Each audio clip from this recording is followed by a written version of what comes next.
Halo guys, welcome to Ruang Crypto Channel. Dan hari ini kita akan membahas mengenai bagaimana untuk tips and trick untuk investasi koin untuk jangka panjang, teman-teman. Nah, sebelum investasi jangka panjang, apa yang harus kita lakukan sih, teman-teman? Sebenarnya investasi jangka panjang ini kita harus melakukan beberapa analisa, teman-teman. Terutama yaitu analisa dalam fundamental dari koin itu tersebut, teman-teman. Dengan mengenali fundamental, itu ada beberapa macam fundamental, teman-teman. Yang pertama, kita akan bahas dulu mengenai sebuah koin tersebut harus memiliki situs resmi untuk komunitas dan situs tersebut aktif, teman-teman. Nah, jadi seperti ini. Kita untuk mengetahui situs resminya itu dari mana, kita bisa lihat juga di coinmarketcap.com, teman-teman. Nah, di coinmarketcap.com ini kita bisa melihat, teman-teman. Misalnya kita mau pilih Ethereum ya, teman-teman. Nah, ini kita pilih Ethereum, kemudian di sini ada, teman-teman. Nah, ini ada website Ethereum, yaitu ethereum.org. Kemudian di sini ada kembali website daripada Ethereum. Kemudian juga ada komunitasnya, teman-teman. Ada Twitter, ada forum, ada Reddit, ada Bitcoin Talk. Jadi semua koin-koin yang ada di CoinMarketCap ini kita bisa membuka website dan juga komunitas-komunitasnya, teman-teman. Nah, yang pastinya komunitas ini juga bisa kita temui di Twitter, teman-teman. Jadi misalnya kita mencari ya, teman-teman. Ini saya sudah tadi udah mencari, misalnya kita mau pilih Ripple. Ripple di sini dia punya Twitter, teman-teman. Nah, di Twitter ini juga selalu update setiap hari dan juga ada. Nah, seperti ini, teman-teman. Jadi akun-akun daripada Ripple ini juga semuanya aktif, teman-teman. Begitu pula juga dengan Binance. Binance juga sama, dia punya situs resmi dan juga komunitas. Kemudian yang kedua kita akan membahas mengenai project atau event daripada koin tersebut, teman-teman. Nah, project atau event bisa kita lihat dari mana? Nah, kita lihat dari CoinMarketCap ini juga bisa, yaitu kita pencet yang white paper ini, teman-teman. Nah, jadi white paper ini seperti ini. Nah, kita bisa melihat Ethereum ini di balik sebuah projectnya itu apa yang sedang berjalan sekarang, project apa atau event apa yang sedang berjalan sekarang. Dan di sini juga ada history, latar belakang bagaimana Ethereum ini berdiri. Kemudian ada CEO-nya juga siapa, bagaimana proses dalam perjalanan Ethereum hingga sampai saat ini. Jadi di sini nggak cuma Ethereum aja, teman-teman. Jadi semua juga ada white papernya. Misalnya apa? Mau apa? Cardano.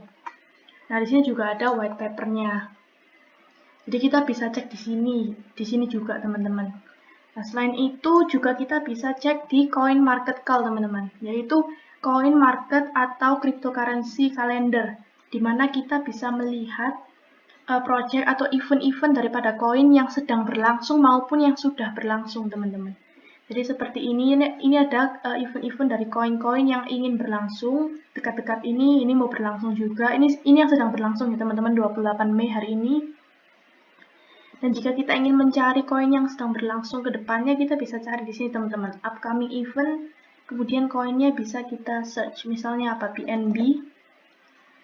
Oke, kemudian saya search. Nah, di sini muncul, teman-teman. Nah, tanggal 30 September BNB ada PSG Integration. Nah, begitu pula dengan pas event, teman-teman. Kalau kita mau mencari tahu event-event apa aja sih yang sudah dijalankan oleh koin tersebut, kita bisa cari juga. Misalnya kita cari BNB lagi ya. BNB lagi, kemudian kita search. Nah, di sini muncul ya, teman-teman, project-project dan event-event yang sudah dijalankan oleh BNB. Nah, seperti itu, teman-teman.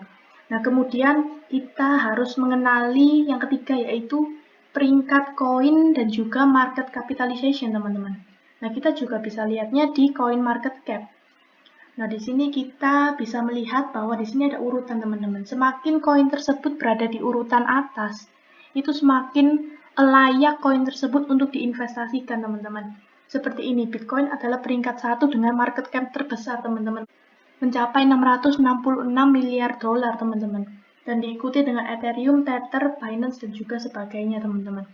Jadi selama peringkat ini semakin tinggi dan juga koin market cap-nya ini semakin besar, menandakan bahwa koin itu fundamentalnya bagus dan prospek kedepannya juga bagus, teman-teman. Jadi koin-koin yang selama di peringkat ke atas ini layak untuk diinvestasikan.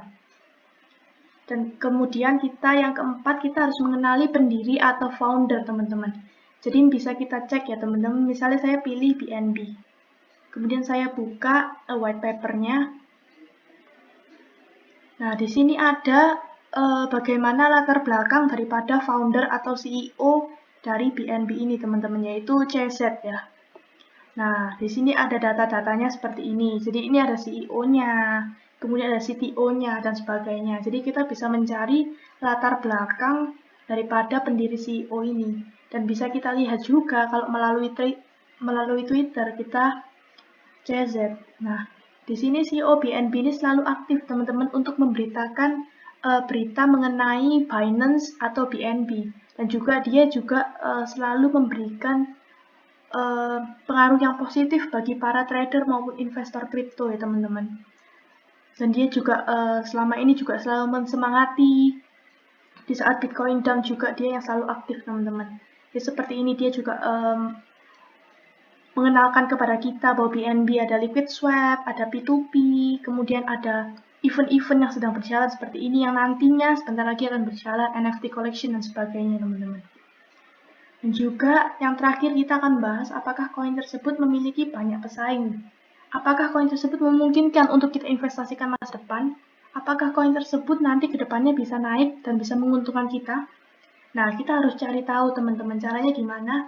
Kalau menurut saya contohkan menggunakan Binance lagi ya, teman-teman. Nah, kita bisa buka bahwa Binance ini memiliki sebuah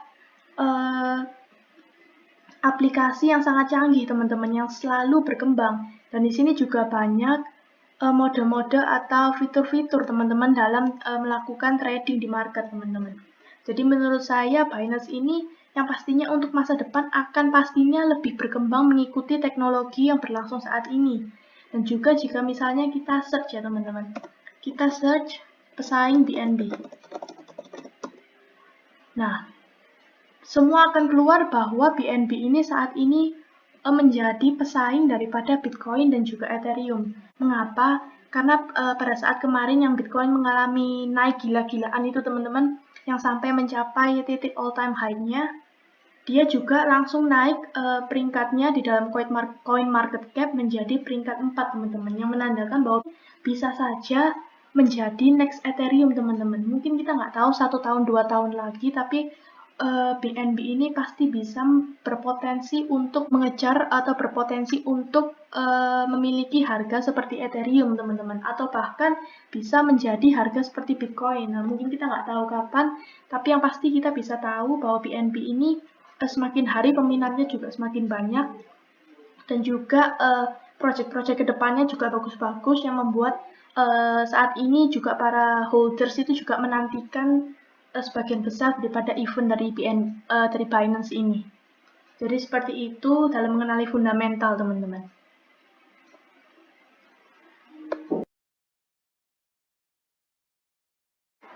Nah, update pergerakan daripada Bitcoin hari ini, dia hari ini minus 4%, teman-teman, mengalami penurunan sehingga banyak altcoin juga ikut mengalami penurunan. Dan kita bisa lihat dalam moving average 20, 50, dan juga 100 ini masih membentuk dead cross, teman-teman. Jadi menandakan bahwa tren ini masih bearish. Dan jika kita melihat menggunakan time frame yang lebih besar, yaitu time frame 200, kita bisa melihat bahwa Bitcoin ini saat ini sebenarnya berusaha untuk tembus daripada MA 200-nya, tetapi saat ini masih belum bisa melewati MA 200 sehingga masih beberapa kali terpantul di MA 200-nya untuk menuju ke bawah, teman-teman. Dan jika kita bisa melihat, kemarin saya menggambarkan di time frame yang lebih kecil, yaitu di 1 jam.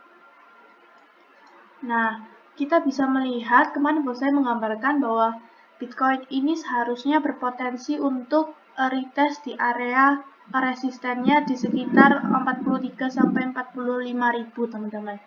Tapi ternyata Bitcoin ini malah break daripada support yang saya bentuk ini yang kemarin, yaitu support yang jika terbreak ini maka potensi selanjutnya Bitcoin akan melakukan retest kembali di area trendline bawah daripada bearish pennant, teman-teman.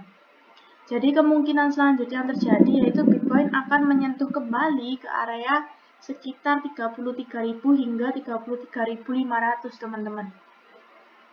Nah, jika kita juga bisa menggambarkan bahwa kemarin Bitcoin ini tertahan juga ya teman-teman, tertahan di trendline bearish pennant-nya di sini teman-teman. Jadi dia melakukan pemantulan menuju ke bawah. Dan kita juga bisa menggambarkan kemarin bahwa di sini kan saya menggambarkan sebuah garis support yang harusnya kalau dijebol akan menuju ke bawah teman-teman. Nah, ternyata garis support ini juga berlaku untuk sebagai neckline teman-teman. Dan ternyata kemarin setelah Bitcoin ini membentuk inverted head and shoulders di sini, ternyata saat ini Bitcoin malah membentuk head and shoulders teman-teman. Jadi seperti ini left shoulders, kemudian ini head, kemudian ini right shoulders teman-teman. Nah, dan ini adalah neckline daripada head and shoulders ini teman-teman. Dan ternyata neckline ini sudah berhasil di break oleh Bitcoin teman-teman. Jadi seharusnya penurunannya yaitu sebesar head menuju neckline, yaitu kurang lebih benar, kurang lebih sampai kepada retest kembali kepada trendline bearish pennant-nya teman-teman. Jadi untuk saat ini mungkin teman-teman yang mau masuk jangan masuk dulu karena Bitcoin ini masih rawan karena masih mengalami penurunan daripada head and shoulders.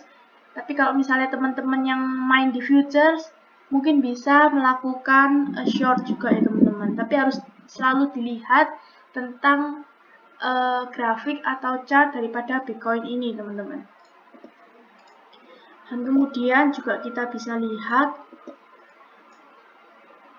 di time frame yang lebih besar ya teman-teman. Yaitu kita coba lihat di time frame 4 jam. Jadi mungkin di sini kan kita juga menggambarkan bahwa di sini ada area support teman-teman. Nah, di sini ada area support yang seharusnya Bitcoin ini kita harapkan bisa mantul di area supportnya ini teman-teman. Tapi kalau misalnya memang Bitcoin ini tidak bisa mantul di area support ini, maka selanjutnya Bitcoin akan menguji di titik ini teman-teman. Yaitu di titik 33 ribuan teman-teman. Bisa menguji di titik ini. Nah, yang bertepatan juga kalau kita panjangkan, ini bertepatan juga dengan adanya support selanjutnya teman-teman. Nah, harapan kita dia bisa paling enggak bisa mantul di support kedua ini. Tapi jika ada kemungkinan terburuknya, maka support terakhir ini bisa kembali di retest lagi teman-teman. Jadi di area ini dia bisa kembali retest untuk melanjutkan kenaikannya kembali.